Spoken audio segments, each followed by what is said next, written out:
Hello everyone, and welcome to a new episode of Empowering Voices. Today we have a special guest that I want to introduce you straight away. We just start saying that our word for today, the choice was on resilience, and we will understand very soon why. So I just remind you, here is one of the t-shirts with the word and embroidered on it, and just visit my website if you are in the shopping mood. But let's not waste more time and welcome to our new guest. So tell us who you are, where you are, and what you do. Sure. My name is Tarryn Reeves. I am from Zimbabwe originally, but I'm currently living in Australia. I'm the CEO and founder of Four Eagles Publishing, which is a publishing company where my team and I work with entrepreneurs to create best-selling books that act as marketing tools and authority builders for businesses. Wow, that's amazing. Yeah. And all the way from Australia. So it was a bit difficult to organize, but we made it. The time zones. And that's the important I feel thing. like my whole life is juggling time zones because I've got a for sure you are used to it because you work all over the world. I mean, with entrepreneurs all over the world. And I was reading the story behind the name of your company. Do you want to tell us? It's a really interesting one. Yeah, sure. It gets quite woo-woo for so just a heads up for those of you who are listening. So I'll give you a bit of a backstory so that it kind of makes sense. I'm a bit of an accidental entrepreneur. I never intended to start my own business, in saying that since I was born to be an entrepreneur, right? So I was already running a six-figure virtual assistance and web development agency when the opportunity to start my own publishing company came across my desk, if you like, in the online world. And it made no sense. I kind of said to myself, I was like, Tarryn, you've just spent the last 4 years building up this agency. Don't touch what isn't broken. Everything's fine. You've just completed all the systems and the procedures, and you've got the team in place, all of the things. And I was like, don't do it. But I have always been a lover of books. I'm pretty sure I was reading in the womb. I remember starting a library when I was about 5, and I charged all the neighborhood kids to come and hire my books, and I had like a stamp. And that's great. Well, it was your destiny, definitely. Oh, definitely. And then I was like, this is really scary, because it was the biggest financial investment to mentor with somebody, to know all the ins and outs, because the publishing industry is very, very old. But there's people like me who have come along and kind of flipped it completely on its head. And I really wanted to understand the old way of doing things, what people were starting to do in the market, where the holes were, because that's kind of what I'm good at. I can see holes, and then I create something magnificent to fill it, basically. And I'm quite a spiritual person, if you like. Religions fascinate me, but what I tend to do is I look at all the different parts of different religions, and I take what works for me, and I leave the rest, if you like. Anyway, you create your own. I create my own. It's actually very personal. Exactly, it's a very personal journey. And any time kind of big things in my life have happened, eagles tend to show up. And I talking about shamanic medicine and all of that sort of thing, I would say that my spirit animal is the eagle. And having that big picture view, and then seeing where all the parts go, and being able to really effortlessly put them all together and go, this goes here, this goes here, you do that, you do that, you do that. That's kind of what I'm good at it. And so I said, okay, look, I'm really scared. I'm scared to make this decision. I'm scared to make this financial investment. I'm scared to take on more work. I mean, I've got a 5-year-old daughter at home as well. And so I said to the universe, source, whatever you want to call it, God, I said, if I'm going to do this, if I'm meant to do this, you need to show me an eagle, and you need to show it to me within the next 24 hours.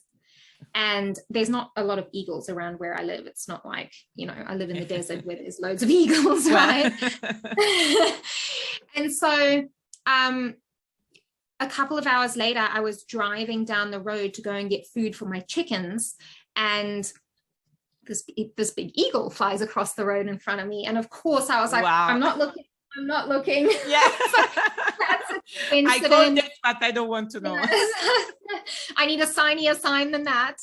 And yeah, I was like, still so much in my fear. I was like, oh no, that's just a coincidence. Let me just think about this a bit more. And so I picked up the food and I was driving back, and 2 different eagles then fly across the road. And I mean, you couldn't hide from that. No, but I tried. I was like, oh no, are you serious? No, I can't deal with this. Like, I need more time to think about this. And I swear by this stage, my spirit team, whatever you want to call it, are sitting up there going, come on, is that third one? Like, does an eagle need to fly and sit on her head or something? Like, and so I had to stop at my mum's on the way home to drop something off, and I opened her door, and the front door leads into the living room or the sitting room, and she had the TV on, and it happened to be National Geographic, and there happened to be a huge eagle on the screen. And so 4 eagles, and I just kind of went, okay, let's do it. More than that they couldn't do. Come on. Like, I can't really argue. I asked, they gave several times, and so yeah, that's how my stunning that you asked for a sign in the next 24 hours. Yes. I find it very strong, because normally we say, okay, give me a sign sometime in my life, but to have 24 hours is in reality you wanted to do it. Yeah, I think when you're setting intentions or you're making a decision like that, you can't leave it open-ended, because it's exhausting. It's exhausting because your mind gets in there and it really takes over, and you can make up a sign about anything. Let's be real. Like, and what it is, it's your inner knowing telling you what you really want to do. So it's like when you say to your friend, oh, where do you want to go for dinner? Right. Mm-hmm. And they're like, oh, I don't mind. Where do you want to go for dinner? You're like, oh, I don't mind. And then you're like, okay, and it then doesn't happen. Italian, and you're like, oh no, I really want a Chinese, like on the inside. It's like, well, why didn't you just say that? I think a lot of the time we can get in our own way, but it does help to, I mean, you already have everything that you need to know inside of you, but it's natural, it's human to have all of this fear and this doubt and this criticism and this stew that we kind of wallow in around everything. Right? It's not even just business, it's personal choices, it's self-worth, it's all that sort of stuff. And so when I'm trying to make a decision, I get super specific. And then if it happens, then I jump. It's all in or nothing with me, because I think if you ask for something and it happens, you then have to have the courage to see that through. You have to go all in and trust that you will be caught. And that my kind of thinking around the whole thing as well was, well, I built it. If I break it, I can build it again. Mm-hmm. But you need to be very self-confident as well. But not only that, as you said, if you set a goal, either you can live your life denying it, right? And then living in regrets, because that will happen at some point. And or jump all in and make it real. But did you have to close the other business, or did you keep it? No, I kept it, which was a bit mad.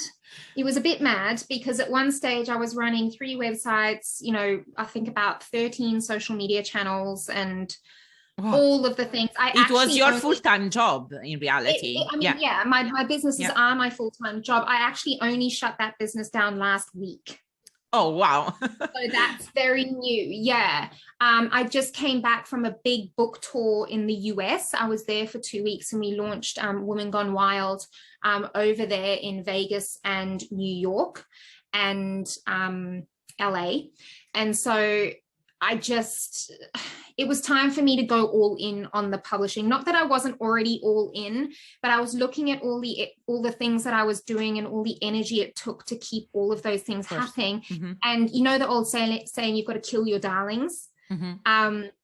The virtual assistants, I mean, I started out as a virtual assistant, right? I got made redundant a week before I found out I was pregnant. And the virtual assistants work was something I kind of just fell into, which is why I said that I was an accidental entrepreneur, right? I saw a post on Facebook and I was like, I can do that. And I've got a really young child. I think my daughter was 6 weeks old at the time, 6 months old at the time, sorry. And I just went, yeah, I can do that. I'd like to get my brain working doing again. it from home. And it worked and well then, with a young baby. Exactly. So then, I was doing the virtual assistants and then I booked my books out. So I scaled it up to agency and I had subcontractors coming in and I was comfortable there. I'm really good at tech. I'm really good at systems, all of those sorts of things. But it came to the point where I was like, I need to kill my darling. Like it was such a comfort zone for me. And yes, everything was working. Yes, everything was good. But the amount of mental and emotional energy that it took to run 3 brands. Yeah. Just not something I wanted to do anymore. And so I let all my clients go in that area last week. In saying that, there's a lot of things we do in the publishing company that bring those skills over. Of course. Yeah, I mean, it wasn't in vain. I mean, it's exactly. It's been a big. My team is still exactly the same. Yeah. The only thing we do differently is that we're not just a publishing company. So we do all the marketing and PR and media as well. So if authors don't have a good social media presence, then we build it up for them. If they don't have a website, then we build it for them. If they need book trailers, we make those. They need graphics, we make those. We get them booked onto podcasts. We get them featured in the media. And then obviously we teach them to write. We write on their behalf if they need it. And then we do all the, practical stuff like cover design, editing, formatting, distribution. I mean, you accompany the author from zero to wherever to the success. Yeah, that's exactly. So I mean, right. a writer doesn't have an excuse not to transform there is no excuse not to have a book out there. If you have a book brewing inside of you, then it's damn time that you got out there and told it, because it's empowering voices, right, Mara? Yes, exactly. Let your voice out and speak, and every single person. The beauty about the human experience is that we all have a story. We all have such an interesting, dynamic wisdom within us that's created from our experiences that only you are uniquely qualified to share. You're totally right. Yeah, I strongly believe in storytelling. We were saying that. I mean, we share that in our businesses. And sometimes people think, okay, but I didn't have an important life. Nothing happened. That's not true at all. I mean, when you start talking, I'm a very inquisitive person generally. So I start asking questions and then the people start answering. They realize that really their story matters, and it matters for others because it becomes then the story for others, the starting point for someone else. And that's really magic. Yeah, what a gift to be able to give somebody, and it's just, maybe even one sentence out of an entire book that can change somebody's entire perspective, or, reach out across the pages and touch them on the heart, or give them a hug, so to say, and be like, hey, you're not alone. Yeah, exactly. Because of course, storytelling is not, we are not talking just about autobiography, for example, because also fiction, of course, you put part of yourself in the book, right? So it's another way, for example, to transfer your experience or your inner world, really. Of course, I had a publishing house myself. So I'm really, it was my first baby. It was my and I loved it. Of course, I love books. I have a book in my drawer ready for one day. So I don't have excuses now. I met you. Yeah. And I think what scares most of the authors is the after, of course, the fear of failure. And even before that, the fear of not being able to put the book out there.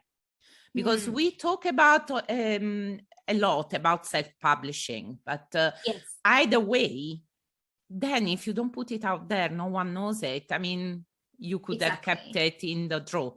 So that's why your publishing house makes the book real. Basically. Exactly. You know, and this is what I always say, there's kind of like 3 different areas of publishing that are in the market at the moment, 3 very broad areas. You've got your traditional publishing, which is obviously your big publishing houses like Penguin Random House, Allen and Unwin, Hay House, you know, all of these big publishing houses, and they are brilliant at producing a physical book, but marketing it, they are terrible marketers. And normally you need another person or agency to do that. You need to hire on several different people to make it a reality. And the thing with traditional publishing houses as well is that they won't even look at you unless you can prove that you can sell, that you're good at marketing, and that your book is going to make them money and you've got a large social media following. Like most of them, if you don't have 10,000 followers on Instagram that are highly engaged, they won't even look at you. They won't even open your manuscript, right? And so you are still responsible for all of that marketing and getting it out there. And then same thing, like you said, with self-publishing, it's so easy to go out there and, you know, get a cover design. And I've seen some really bad ones out there. So if you are going to do self-publishing, please make it good. That is it's the dress, isn't it? I mean, it's what from that cover you need to go in, you need to be appealed, interested, so it's definitely a big show off on that page, on the cover. And then, you know, someone gets their friend's daughter to edit it on a camping trip, and it's like, it's terrible and people aren't going to read it. And they're like, how come no one's buying my book? It's like, well, maybe it's even maybe an interesting story or whatever it is, the content, but it's like, I don't know, writing and then not to have anyone to proofread it. I mean, there's so many moving parts to a book. It's not enough to just throw some words on paper and then hope for the best. There are so many areas to consider. But that being said, anybody can still do it, right? Of course. So with the right guidance. With the right guidance, and then those are the 2 kind of bookends. And then you've got somebody like me, and we are known as hybrid publishers. And we sit kind of in the middle of, and we've got the expertise from the traditional publishing. And then we're kind of like the guide for the self-publishing, except you're not self-publishing, we're doing it for you. So it's kind of like a done with you, co-creation, done for you. Like we will guide you on absolutely everything. And with a publishing company like mine, we are super passionate about not toning down or watering down the author's voice. And with your other publishing houses, they will often tell you what you can and can't say because of the selling potential and things like that. Whereas someone like me will say, hey, this is quite controversial. Is this intentional? If so, you're going to alienate this part of the market, and I'm fine with that. Are you? Yeah, but you have the expertise to tell the author. There's a conversation. Exactly. There's the person behind, because I think the other 2 realities don't have a person behind. Okay, the self-publishing definitely does, but also the big publishing house, you don't have a dedicated person for you. I mean, they have to make money basically. And that's it. It's a profit. I mean, don't get me wrong, I make money too. Of course, you are not of course working for nothing. But for example, you know, I've had people who landed book deals with some of the big 5 and they still work with me behind the scenes. Because you can still give help, of course. There isn't that guidance, there isn't that hand holding, there isn't that human factor. And to me, that's so important in storytelling. It needs to be human. It does. Totally. Because of course you can give, I don't know, tips on how to make it more commercial, more interesting in some areas. But as you said, the voice of the author is unique, really. Otherwise, we all need ghostwriters, right? That also, I mean, it's another job, of course, but then it's the voice of someone else. Or you have to be very good to translate the voice of the author in your way of writing. And it's I think, so when you work with a ghostwriter, because we do have ghostwriters on the team, you like you said, it's an art to be able to have those deep, intimate conversations with the author and then be able to translate it into something that sounds and feels like the author is speaking. And I recently published under another publishing company because I like to see what that experience is like from a client perspective. I'm always kind of seeing what others are doing and getting the feel from a client perspective, because I'm passionate about client experience and service and that sort of a thing. And I had my chapter ghostwritten. Now I've published, I think, 5 times now, and I've only been ghostwritten once. And I got it back and I was like, this is so bad. Like, why did I do this? Yeah, where am I? And I ended up, editing all this stuff because, I mean, I'm an editor and a publisher. I can't help myself. And I sent it back to them like, this heading is wrong. This paragraph should go up here. This doesn't match. This part can be deleted. I'm like, this isn't even English. I don't know what that means, and it was like just this horrible experience. And I was like, okay, good to know.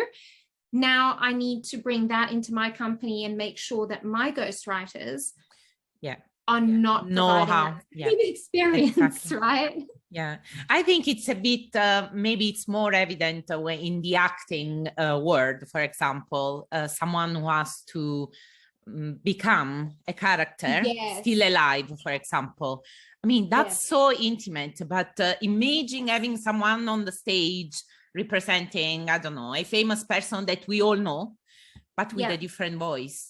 That would be shocking. That would be so, it would be for everyone to start with the original person.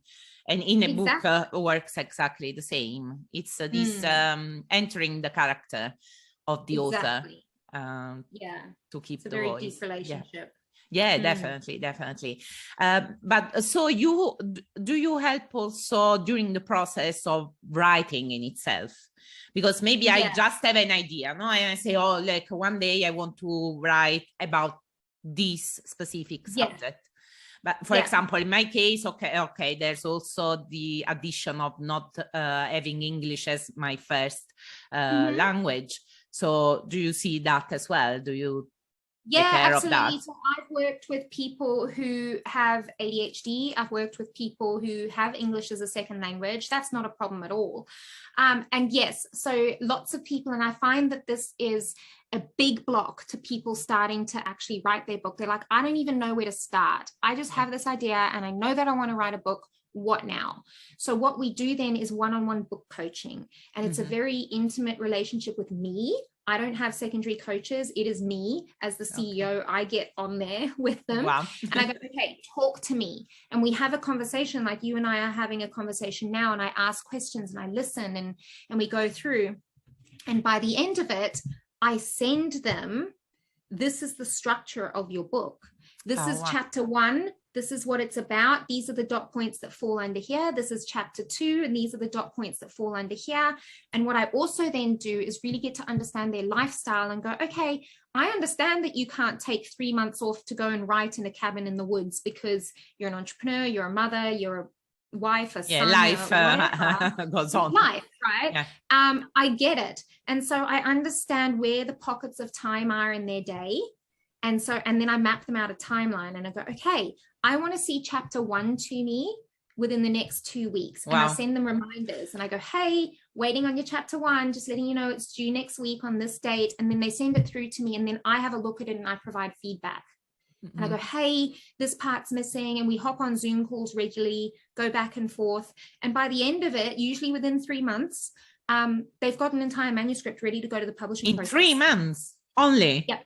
And maybe it was sitting in the drawer for 10 years, Right. And that's what drives me so mad. I'm like, no, just let me get my hands on it. Don't let it gather dust. Yeah, exactly. Because, I mean, it's a loss really for everyone. Maybe you have an amazing book out in that drawer, just taking dust. Yeah. Yeah, and to me that's so sad because also it's not just writing a book, we're just going to write a book. It's not that. It's this beautiful transformative healing process that happens in the writing, and the immense pride and confidence that people feel when they finally hold that book in their hands, or they have people approach them and be like, hey, I read your story. Thank you so much. Yes. Thank you for sharing that with me. It really changed my life. And they go, who, me? Yeah. Yes, you. With your amazing story and your amazing courage to step up and tell it. It's so beautiful to watch. It fills me with so much joy. I can't. Yeah, it opens really never-ending doors, if you think, because anything can happen from the first word that you put on that piece of paper. But the first step is definitely, if you have a block of any kind. I mean, no one was born knowing how to write a book and put it out there and make it a success.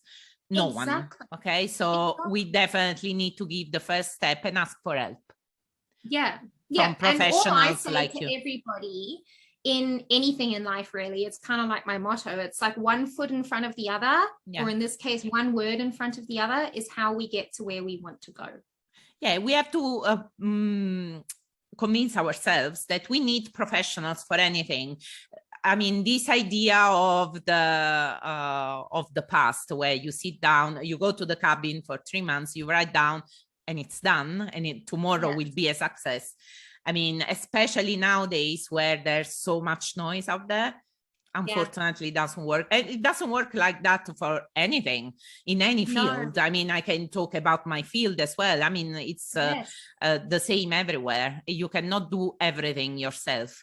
And I think the scariest part after you give the first step to start writing is the marketing. I mean, you know, because most writers are hopeless marketers. It's but because it's not their expertise, right?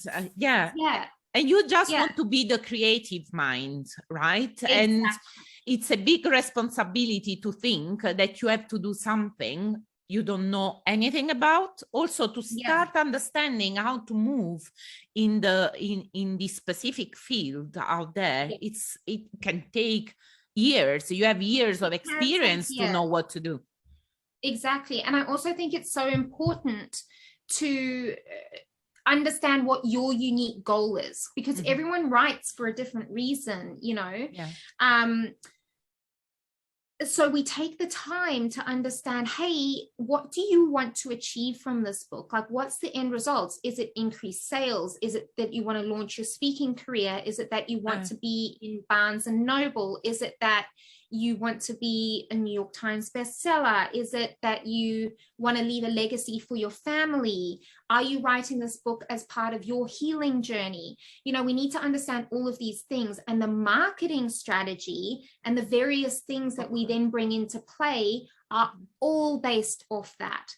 So each one, even though they have similar, you know, things that we do, it really comes down to the individual and their unique goal and their unique desire for that story. Of course. Actually, sometimes you don't think of it. No, you think that everyone wants to write to become the next Stephen King or whatever. That's not. But it's not true. And I can say already the feeling of holding the physical thing, it's amazing to start with.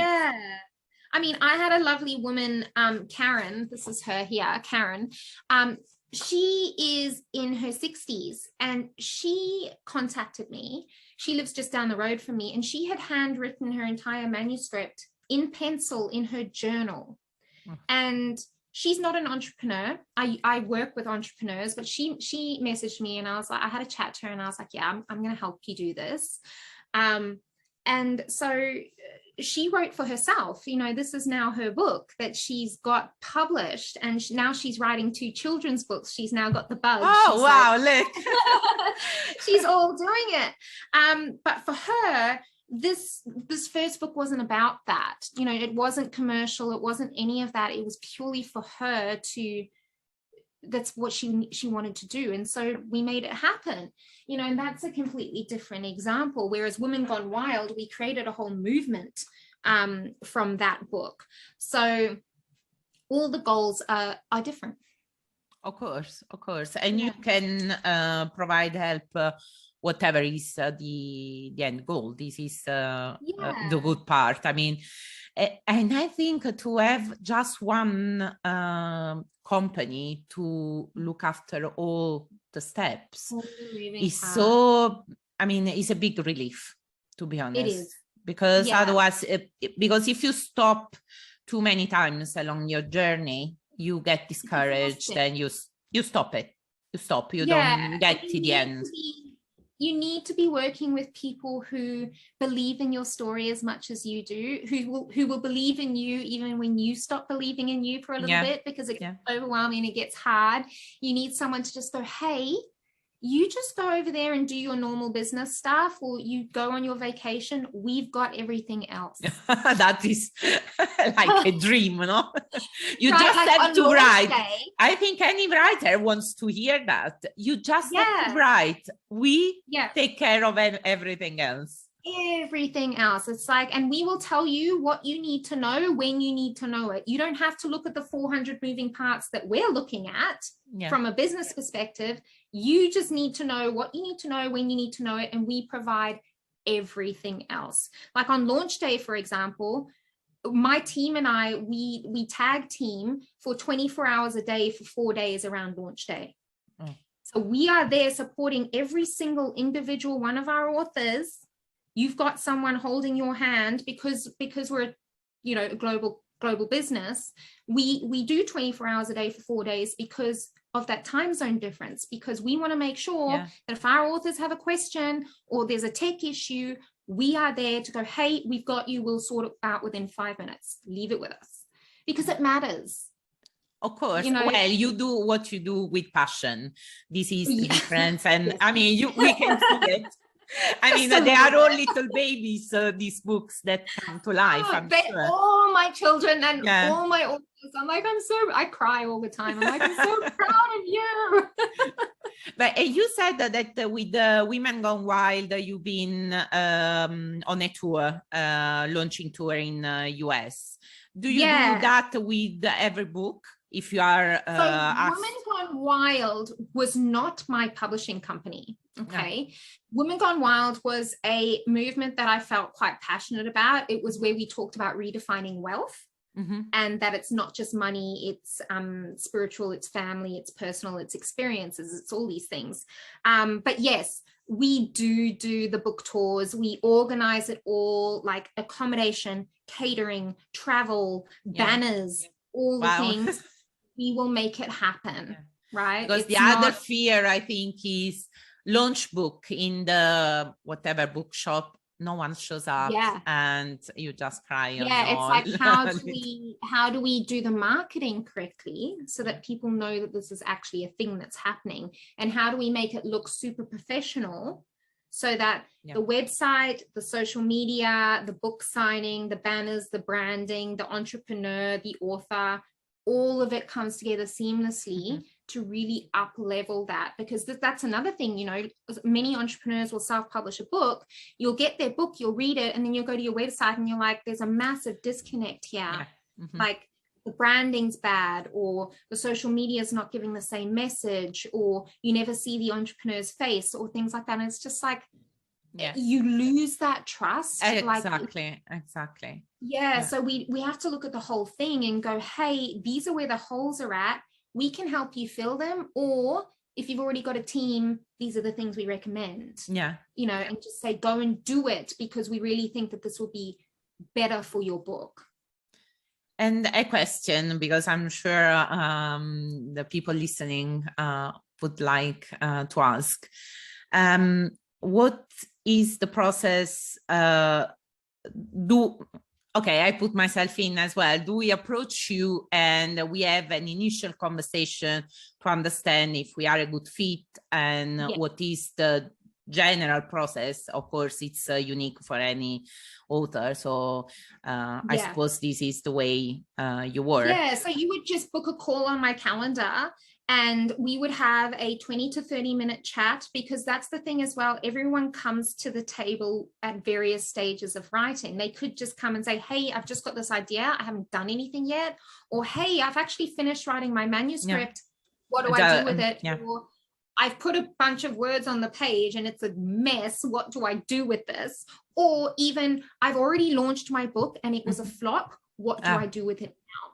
And so we relaunch it, right? I was having this conversation with someone in the States. They were like, oh, I can do that? I can relaunch my book? Actually, that's amazing. I mean, because otherwise you feel that you lost energy, drive, your dream, basically. Yeah, and you don't have to. It can definitely be recovered. You know, we just go, okay, well, what did you do? We find that out, and then we go, okay, well, this is what we're going to do moving forward. This is the budget you need. This is what we're looking at. And, you know, we go from there. And also, obviously, everyone's got different budgets as well. It's like, well, I can support you with the whole thing, but obviously there's a budget if you want involved. To cut corners, maybe. Yeah, it's like, well, what do you actually want? This is what it looks like. These are the payment plans available, etc. Or it's like, hey, this is what I recommend for you. And if you're wanting to not do that whole thing, then I can help you with this part. And then maybe you come back to me, you know, after a little while and we do the next part, because sometimes we have to stage it out depending on cash flow. So it's not like, oh, I can't do that because I don't have $10,000 or whatever it is. It's like, oh, I can do the writing stage now, and then we're going to have the manuscript, and then we're just going to wait 3 months because I'm launching a program, or, you know, I know that I've got this money coming in, and then we'll do the production part. There's no reason to, you know, put all your dreams on hold just because, you know, you don't have all the money just in that right second.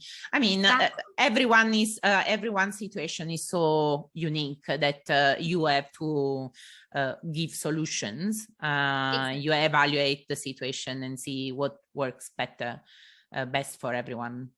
That's right. And that's another peace of mind, of course, because clearly the investment has to be there. You have to consider that there's an investment. Oh yes, absolutely. Yeah. I have been known to, you know, get cancel calls that are like, well, I don't have any money to spend on my book, or there's this old thing of why am I paying you to write, for me to write? It's like, well, the thing that most people don't understand about traditional publishing houses, right, is that they will give you a $10,000 advance if they accept your manuscript. So you will have to hire an agent. So you have to pay an agent to take your manuscript and pitch it to exactly, because you cannot do it yourself. You can't just walk in the door and be like, hey, exactly. Or you send a little email, oh, look, this is my manuscript, ever read. I mean, they don't even have the time to open the package. So you're paying out a literary agent. And then what happens is, if your manuscript gets accepted, they will give you, I'm just using $10,000 as an example. They give you $10,000. They pay you $10,000. Okay. And then you write your manuscript and they tell you what you can and can't write. They tell you what your cover can and can't look like, all of those sorts of things. They lock you into a contract that says, if you write any books in the future, you have to ask us first if we want the book. Oh. Wow. You can't work with anybody else, you know. So you have no creative freedom that way. And then what they do is the book launches, okay, and then you will not see any payment back from that publishing company until that $10,000 worth of book sales has been made. Once you have made back your $10,000 for the publishing company, then you start seeing the royalties money being paid to you, but only a percentage. Of course. They will keep like 15% of your royalty payment each month. So technically you're not actually being paid to write a book. No. If you think about it, you're getting an advance. Like a loan. Yeah, it's a loan because you have to pay it back with your 100%, 100%. So, but then if you work with a hybrid publishing company like me, yes, you pay us upfront a fee, but there's no hidden fees or anything like that. And once those sales start happening, we've got nothing to do with the sales. Like, that money goes straight to your bank account. We are not getting any percentage of that. None. Because we always have this idea that because also successful books work like that, right? So we always have the idea of he's a famous author, he's rich. Well, it depends how much was the upfront payment from the publishing house and how much he has to pay back. And if the book, and of course, even if you are a famous author, there's no guarantee that you are going to make all that money and then start earning on your book. Maybe 100%. you just struggle to pay back the loan, because it is a loan. I mean, it's a loan. Yeah. Technically is the right word to use.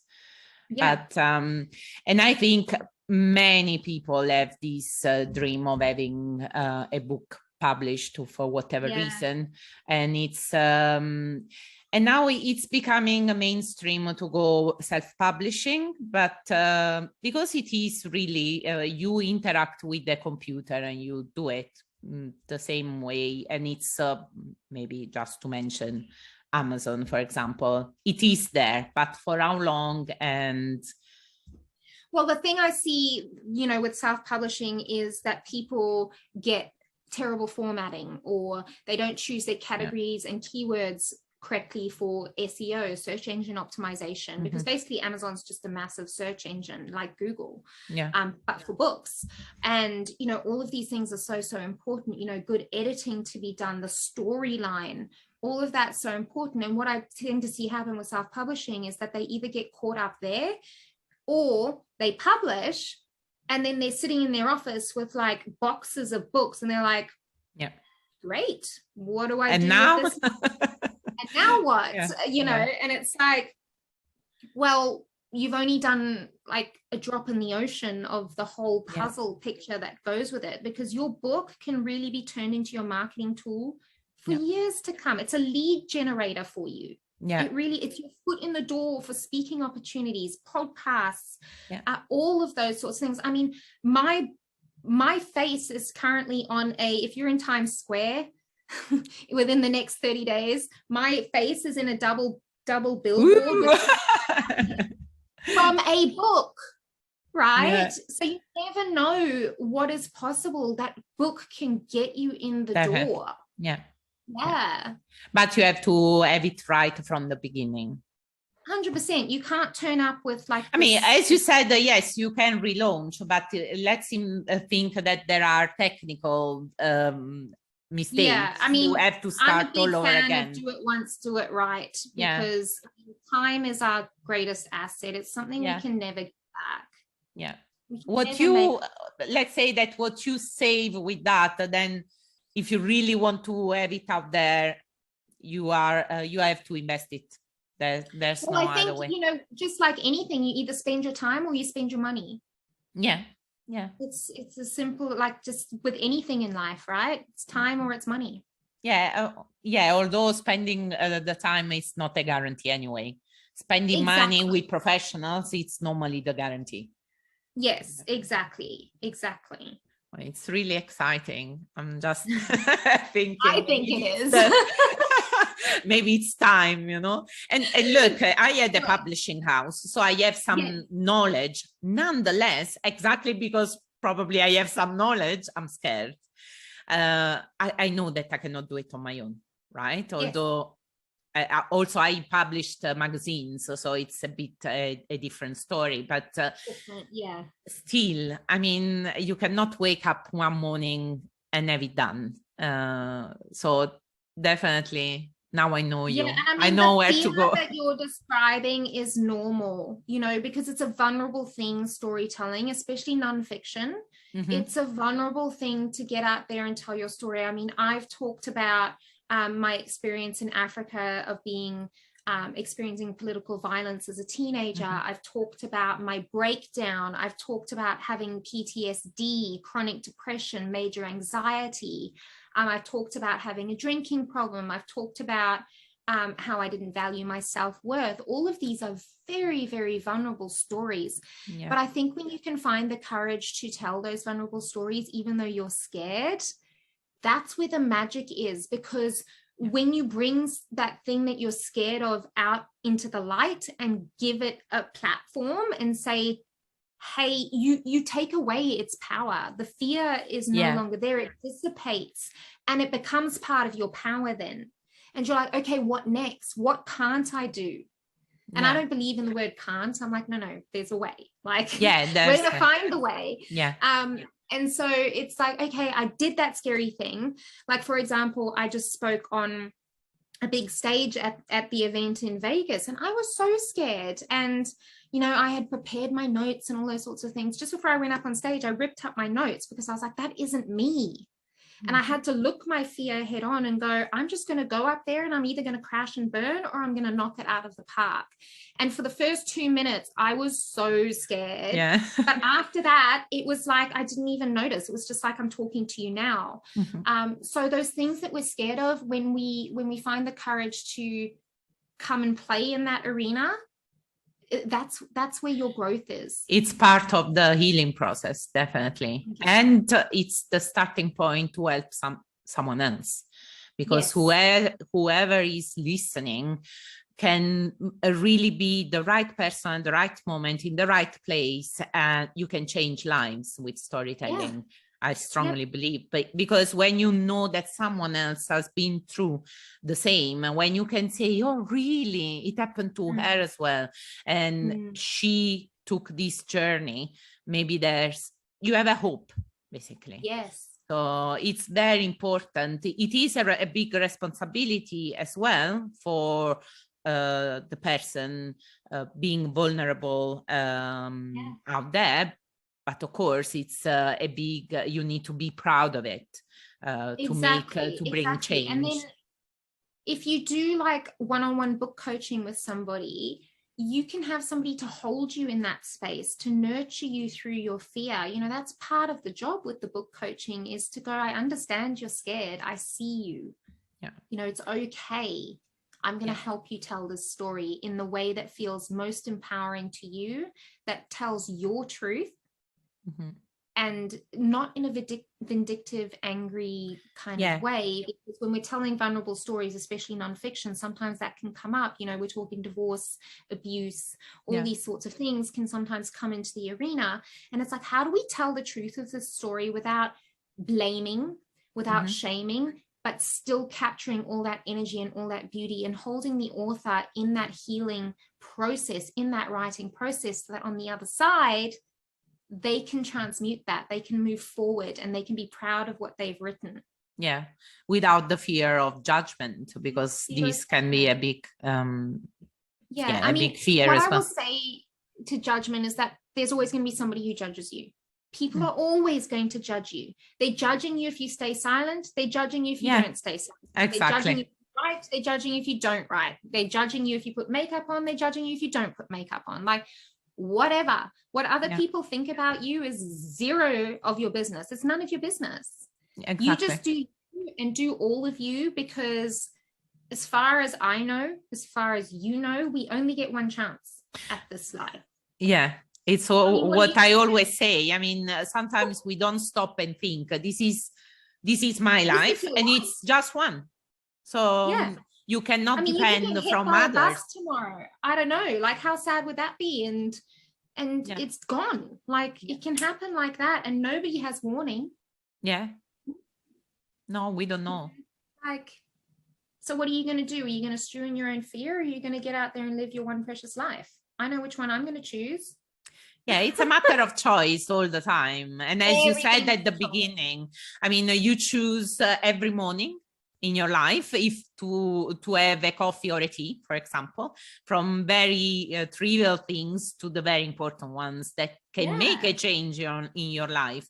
It's when you said, when I felt too comfortable, I was sitting in my comfort zone for too long. It was the moment to change that.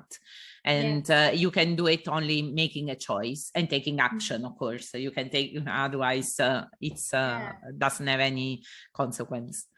That's right. But that's one of the beautiful things about the human experience, is that there's no limit on choices. There's not someone there with their little clipboard saying, oh no, you've had too many choices today, you can't change your mind. Like, no, I like that. Right? It's like, how beautiful is that? It's like, okay, I'm the author of my own life. I don't like that sentence I just wrote. I'm just going to cross it out. Yes, exactly. Now what we're writing, there's no limit. And that in itself is so beautiful. What a gift to be able to just choose again and again and again and again. And you're never going to get it right. There's no such thing as right. Like, that's just the story that you've made up about what should and should not be. Yeah, it just is. Yeah. And you can create whatever you want. Yeah. I mean, it's an adventure that we create every second of our life. And sometimes without realizing it. But we should stop with your willing to make a difference in your life, stop and make choices, even between the coffee and the tea. Say, I did the choice, it's my life, and I decide. Yeah. And it becomes a habit. Exactly. You know, and it's up to you to, if you want to break the habit, then you've got to take actions and choices to make that happen. You know, nobody said it was going to be easy. Yeah. You know, if everything was easy, then we wouldn't appreciate the times that are hard. Yeah. And we would be all the same and at the same point in life. And it wouldn't be nice either. Yeah, so boring. Yeah. So boring. Yeah, exactly. I'll have to remind myself that next time going through a hard patch. But I mean, life is hard, but it's beautiful and it's fun and it's adventure and it's sad and it's painful, but it's all of those things. But it's also what you make it and how you choose to respond. Yeah. And also because we are normally taught to think of positive and negative feelings. In reality, there isn't such a thing, because I always teach my children that, for example, anger is a feeling. Okay, you need to learn how to deal with it. The same with happiness is exactly the same. Extremes can be dangerous in both sides, but if we start saying, oh, anger, that is to be repressed, because also through anger you make choices that can bring joy to your life. So we have to stop thinking that we did the right or the wrong choice. We made a choice, full stop. Based on the consequences, we will make another one and then another one and another one, and enjoy this adventure that is so different for everyone. It's unbelievable. Yeah. That's beautiful. So we went on the inner world as well. It's that tends to happen with me. I don't do certain conversations very well. It's a beautiful conversation. Of course, I can stay here all morning. But I have a question for you. I normally have for my guests. If there's a word apart resilience that we understood that you took with you during your journey, a word or a quote that you can feel very close to your heart. I mean, for the work you do, I mean, you have thousands for sure. I've got so many. I'm just trying to think of what people listening right now need to hear, because I just tend to talk and things tend to come out, as you can gather.